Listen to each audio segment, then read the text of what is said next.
ፖርኖግራፊ ከጊዜ በላይ የወሰደብህ እንደሆነ ብነግርስ? ከንጹህ ሊና በላይ ዋጋ እያስከፈለ እንደሆነ ብነግርስ? ፖርኖ ተነሳሽነትን፣ ጉልበትን፣ በራስ መተማመንን እየገደለው ነው። የጣፈንታን ቁልፍም እየሰረቀው ነው። በጣም አደገኛው ስርቆት ደግሞ በግልጽ የሚፈጸመው ሳይሆን አንተ ተኝተህ በዝምታ የሚፈጸመው ስርቆት ነው። ፖርኖ ያሌባ ነው። ዛሬ የሰረቀብህን ነገር በሙሉ እንዘረዝራለን። ከሁሉም በላይ ደግሞ ሁሉንም ነገር እንዴት ማስመለስ እንደምትችል እናያለን። ይህንን የህይወትህን ሌባ ለማስቆም በመጀመሪያ የጉዳቱንና የስርቆቱን መጠን ማወቅ አለብህ። እስኪ አሁን የተሰረቀብህን ሶስት ዋና ዋና ሀብቶችን እንመልከት። አንደኛ የሰረቀብህ ነገር ተነሳሽነትህን ነው። ትላንት ስለ ዶፓሚን ተነጋግረናል። አሁን ግን ይህንን እንመልከት። አእምሮ የተሰራው ከባድ ስራ ሰርቶ ሽልማት ሲያገኝ ዶፓሚን እንዲያመነጭ ነው። አንድን ፕሮጀክት ስትጨርስ፣ ስፖርት ስትሰራ፣ ፈተና ተፈትነ ስታልፍ አእምሮ ደስታን ይሸልምሃል። ይህ ሂደት ተፈጥሯዊ የህይወት ነዳጅ ነው። ፖርኖ ግን ይህንን ስርዓት ያበላሸዋል። ያለምንም ስራ ያለምንም ጥረት ቪዲዮውን ስላየህ ብቻ ከፍተኛ መጠን ያለው ሽልማት ይሰጣል። ስለዚህ አእምሮ ለምን እማራለሁ፣ ለምን ከባድ ስራ ሰራለሁ፣ ደስታን ከሆነ ከፖርን በቀላሉ ማግኘት እችላለሁ፣ ስለዚህ መድከም የለብኝም ብሎ ስለሚያመን አንተ ለምንም ነገር ተነሳሽነት የሌለህ እንድትሆን ያደርጋል። ከዚያም ወደ ጂም ለመሄድ ጉልበት ታጣለህ። ያንን ያሰብከውን የቢዝነስ እቅድ ለመጀመር ፍላጎት ታጣለህ። መጽሐፍ ለማንበብ ትኩረት ታጣለህ። ለመጸለይ መንፈሳዊ ረሃብ ታጣለህ። የህይወትህን ጀግና መሆን ትተህ የስክሪን ላይ ተመልካች ብቻ ትሆናለህ። የመጓጓትና የማድረግ ፍላጎትህን ስለተሰረቅ መገንባት፣ ማደግ፣ መስራት ሲጠበቅብህ አንተ ግን በተጠቃሚነት ወይም የሌሎችን ስራ ተቀባይና ተመልካች ማራገፊያ ወደ መሆን ትገባለህ። ሁለተኛ ጊዜህንና ስኬትህን ይሰርቃል። እስኪ ቀላል ሂሳብ እንስራ። በቀን 1 ሰዓት ብቻ ፖርን ላይ ወይም ተያያዥ ነገሮች ላይ የምታጠፋ ቢሆን በሳምንት 7 ሰዓት፣ በወር 30 ሰዓት ማለት ነው። በአመት ደግሞ 365 ሰዓት ነው። ይህ ከ15 ሙሉ የ24 ሰዓት ቀናት ጋር እኩል ነው። አስበው፣ በአመት 2 ሳምንት ሙሉ ከህይወት ተሰርዞ ለምንም የማይጠቅም ትርጉም አልባ ለሆነ ቪዲዮ እየሰጠህ ነው። በ5 አመት ውስጥ ከ2 ወር በላይ ይሆናል።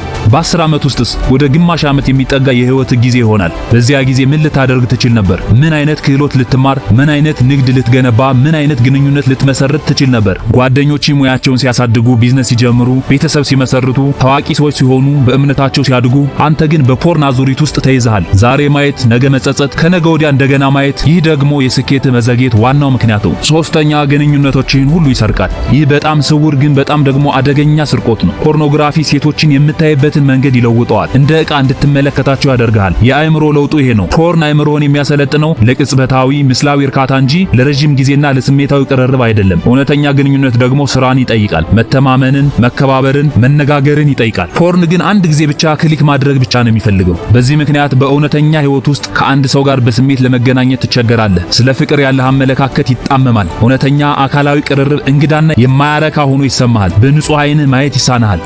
አስተውል። ፖርኖ የጤናማ ግንኙነት መሰረት የሆነውን የመተማመንና የክብር ስሜትን እየሰረቀው ነው።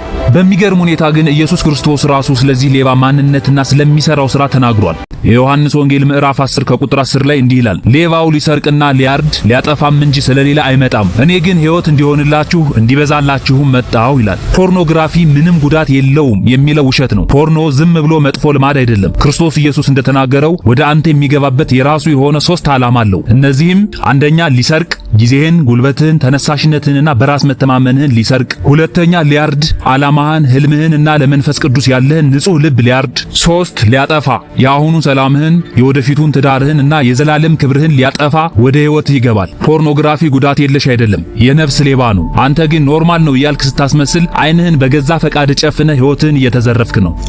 እሺ፣ የጉዳቱ መጠን ከባድ ነው። በፖርኖ የተሰረቀው ነገር ብዙ ነው። አሁን ተስፋ መቁረጥ ቀላል ነው። በጣም ብዙ ጊዜ አጠፋው፣ በጣም ዘገየው ማለት ቀላል ነው። ነገር ግን እግዚአብሔር የሰጠው አስደናቂ የተስፋ ቃል አለ። የጊዜ ጌታ፣ የፈውስ ጌታ የሰጠው ቃል አለ። በትንቢተ ኢዮኤል ምዕራፍ 2 ከቁጥር 25 ላይ አንበጣና ኩብኩባ የበላባችሁን የብዙ ዘመን ፍሬ እመልስላችኋለሁ ይላል። ይህ ማለት ምን ማለት ነው? እግዚአብሔር ጊዜን ወደ ኋላ ይመልሳል ማለት ነው? አይደለም። ከዚህ የላቀን የሚያደርገው እግዚአብሔር ያንተን የጠፋ የሚመስለውን ጊዜ ህመምህንና ውድቀትህን ወስዶ ወደ ጥበብ፣ ወደ ትህትናና ወደ ጥንካሬ ይቀይረዋል። ከሱስ ጋር የነበረህን ትግል ራስን እንድታከብርና ዋጋህን ከፍ አድርገህ እንድትመለከት ያደርጋል። የወደቅባቸውን ጊዜያት በእግዚአብሔር ጸጋ ላይ ብቻ እንድትደገፍ የሚያስተምሩ የትህትና ትምህርቶች ይሆናሉ። ያጣኸው ጊዜ፣ የቀረህን ጊዜ በጥድፊያና በዓላማ እንድትጠቀምበት ያነሳሳል። እግዚአብሔር የጠፋውን ዓመት አይመልስልህም። በቀሩት ዓመቶች ውስጥ ግን የጠፋውን ፍሬ በብዙ እጥፍ እንድታፈራና እንድትሰራበት ያደርጋል። ጊዜ አላፊ አይደለም። አሁን አንድ እስክርቢቶና ወረቀት ያዝና አንድ ተግባራዊ ነገር እንስራ።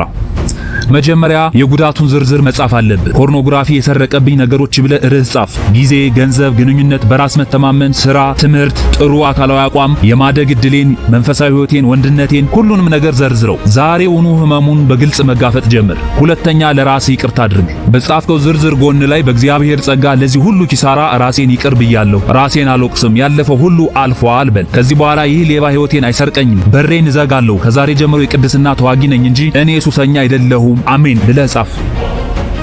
ሶስተኛ የተስፋ ራዕይን ፍጠር። በአዲስ ወረቀት ላይ አሁን እየሆንኩ ያለሁት ሰው ብለህ ጻፍ። እየሆንክ ያለኸውን ጠንካራ፣ ንጹህ፣ መሪና በራሱ የሚተማመን ለዓላማው የሚኖር ራሱን የሚወድና ወንዳው እንዲሆነውን ሰው ገልጸህ ጻፈው። ራዕይ ይኑርህ። ከዛም በየዕለቱ ጠዋት ስትነሳ ያን ሰው ለመሆን አስበህ ተነሳ። እቺን ብቻ ወይም የዛሬን ብቻ እያልክ ውሳኔን በየቀኑ ስታዘገይ ስኬትን ታዘገያለህ። የወደፊት ህይወትንና የነጻነት ቀንን ታዘገያለህ። አስታውስ፣ ይህ ጉዞ ሴጋ ለማቆም ብቻ ሳይሆን ማሳካት የምንፈልገውን ዓላማ ለማሳካትና መሆን የምንፈልገውን አይነት ሰው ለመሆን የምናደርገው ከባድ ውጊያ የበዛበት ጉዞ ነው። አሁን ወደ ድርጊት የምንገባበት ሰዓት ነው።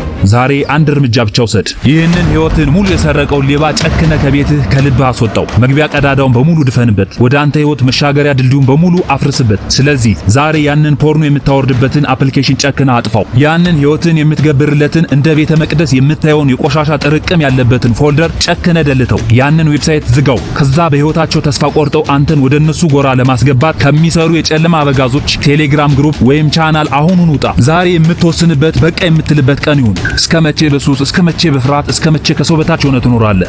ህልምህን የምትኖረው ቤተሰብህንስ የምትረዳው መቼ ነው? እንደ ጓደኞቹ ፍቅረኛ የሚኖርህ የራስ ቢዝነስ የሚኖርህ መቼ ነው? ጊዜው አሁን ነው። ያለፈው ዘመን ይበቃል። ክቡር ሆነ ተፈጥረ ሳለ እንደ እንስሳ መኖር ይብቃ። በክብርህ፣ በደረጃ፣ በከፍታ ልክ መኖር ጀምር። የህይወትን እውነተኛ ጣዕም ሳትቀምሰው ሳታውቀው በቁምህ አትሙት። ይህንን ጦርነት ብቻህን አትዋጋ። በቴሌግራም የፍሪደም ቻሌንጅ ማህበረሰባችንን ተቀላቀል እና አብረህ ጉዞውን በመደጋገፍ ተጓዝ። ነገ ለምን አቅም እንደሌለ ይሰማሃል በሚል ወሳኝ ርዕስ ስለምንገናኝ እንዳያመልጥ ሰብስክራይብ በማድረግ ጠብቀኝ። ላይክ አድርግና ይህንን ለሚያስፈልገው ጓደኛ ሼር አድርግለት። የተሰረቀውን ህይወትን አስመልስ። እስክታሸንፍ ድረስ ጦርነቱን ቀጥል። ሰላም። ድል ለነሳውና እስከ መጨረሻው ስራዬን ለጠበቀው እኔ ደግሞ ከአባቴ እንደተቀበል በአሕዛብ ላይ ስልጣንን ሰጠዋለሁ። በብረትን በትር ይገዛቸዋል፣ እንደ ሸክላ ዕቃም ይቀጠቀጣሉ።